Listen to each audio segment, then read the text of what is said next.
नमस्कार, तेज हरियाणा से गुरविंदर पन्नू। मंडी डबवाली, गड्ढों भरी डबवाली में आपका बहुत बहुत स्वागत है। वो इसलिए कह रहा हूँ, जिस जगह पर मैं खड़ा हूँ यहीं से डबवाली की शुरुआत होती है। सबसे पहले आपको लाइटों वाला चौक कहिए, ये डबवाली का सिल्वर जुबली चौक, गोल चौक है जो 3 राज्यों का संगम करवाता है। पंजाब का वेलकम यहीं से, राजस्थान का यहीं से और हरियाणा की भी आखिरी छोर से यहीं से शुरुआत होती है। Welcome to Baba Farid public school.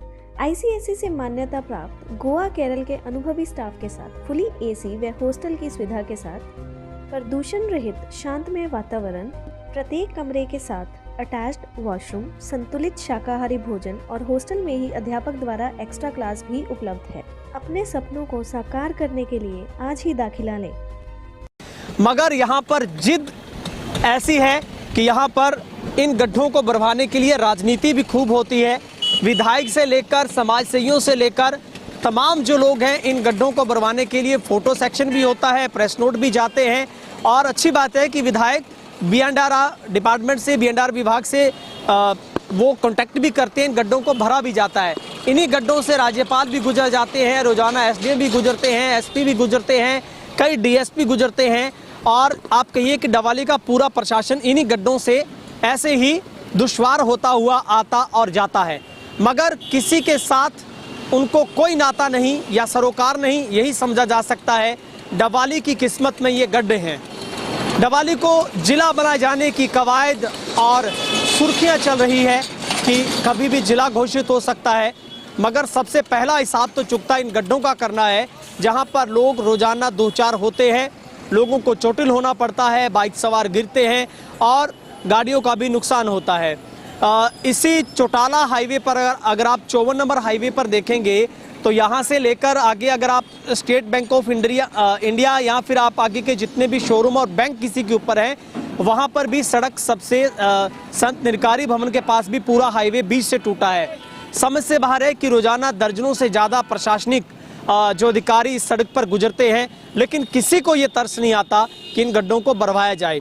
इस पर सियासत होती है, ड्रामा होता है, सब कुछ होता है, लेकिन जिद इतनी तकड़ी है कि इन गड्ढों को भरवाया नहीं जाता है। बड़ी मुश्किल से जब लोग, समाज के लोग इन गड्ढों को मिट्टी से भरते हैं और उसके बाद यहाँ के स्थानीय विधायक इस बात को लेकर मामले को संज्ञान में लेते हैं, वो वार्तालाप विभाग के साथ करते हैं। उसके बाद बेशर्मी की हद है कि इन गड्ढों को भर दिया जाता है, लेकिन मटेरियल इतना लो लेवल का लगाया जाता है कि ये गड्ढे छोटी से बरसात नहीं झेल पाते और हफ्ते 2 हफ्तों के बाद इन गड्ढों का मुंह फिर खुला हो जाता है। ये गड्ढों का मुंह दरअसल नहीं खुलता। यहाँ के प्रशासन की सबसे बड़ी नाकामी है कि वो डबवाली में आते जाते लोगों को किस तरीके से इंट्रोड्यूस डबवाली को करवाया जाता है, इसमें और कुछ शब्द जोड़ने की शायद आवश्यकता नहीं है। यहीं से 3 राज्यों का ट्रैफिक गुजरता है, खास करके जब पंजाब से या सिरसा से या मलोट से लोग इस हाईवे की ओर प्रस्थान करते हैं चौटाला की तरफ, तो यहाँ से पूरे के पूरे फुटपाथ भी टूटे हुए हैं। सौंदर्यकरण पर ऐसा लगता है जैसे कई सालों से ग्रहण छाया हो।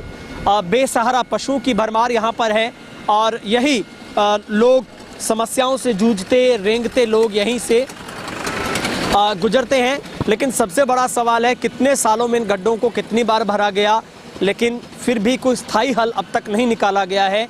और लोग हैं, लोगों का कोई काम है कि वो आएंगे और जाएंगे।